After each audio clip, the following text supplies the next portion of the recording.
Ça, c'est mon instrument de travail. Je suis instructrice de booty-thérapie et avec moi, on se bouge les fesses. Alors, la booty-thérapie, c'est danser avec ses fesses pour se libérer et s'assumer.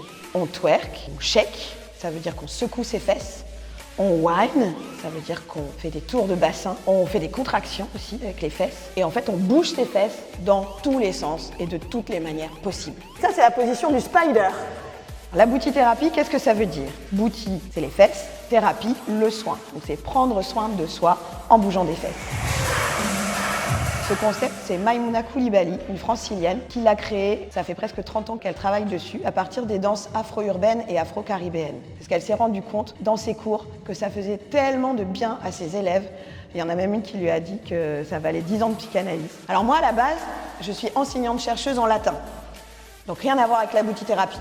Je me suis formée et je suis tombée dans la booty-thérapie et maintenant j'adore et ça fait partie de ma vie et je ne pourrai plus m'en passer. J'ai même donné des cours à des collègues de latin et de grec de plus de 70 ans. Ça fait du bien au corps. Moi j'avais des problèmes de dos, j'en ai beaucoup moins maintenant depuis que je fais de la booty-thérapie.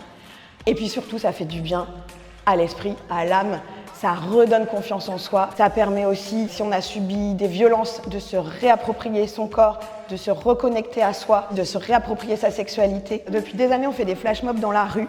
Et ça, c'est pour revendiquer le droit à disposer de son corps. Si on a envie d'être en short, si on est gros, si on est maigre, si on est épilé, si on n'est pas épilé, si on est noir, si on est blanche. Pour les personnes qui considèrent que c'est provoquant, sexuellement provoquant ou que c'est une invitation au viol, eh bien, j'ai envie de leur dire regardez-vous, interrogez-vous pourquoi vous pensez ça. C'est votre regard à vous qui est biaisé. Regardez-nous vraiment, on propage de la joie aux gens qui sont là.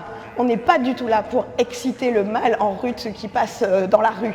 On rentre en transe à la booty-thérapie parce que ça va chercher loin. Il y a des moments, les gens se lâchent, crient, pleurent. Le cri qu'on fait dans les cours, c'est le cri qu'on n'a pas le droit de faire dans la société, qu'on n'a pas le droit de faire dans la rue. Donc c'est le cri de rage, c'est le cri de joie, c'est le cri de libération. Quand on a des formes, qu'on est grosse, on ne se sent pas forcément à l'aise. Et là, avec la booty-thérapie, elles se réapproprient leur corps et elles se libèrent de leurs complexes. Toutes les femmes ont de la cellulite, même les plus maigres. Et justement, la booty-thérapie, on aime bien être en short, pas de collant, des mini-shorts. Et au contraire, on fait bouger la cellulite. On est là, ça fait blob, blob, blob, blob. Et on est contente que ça fasse bouger la cellulite. Dès le premier cours, et ben rien que faire ça, voilà.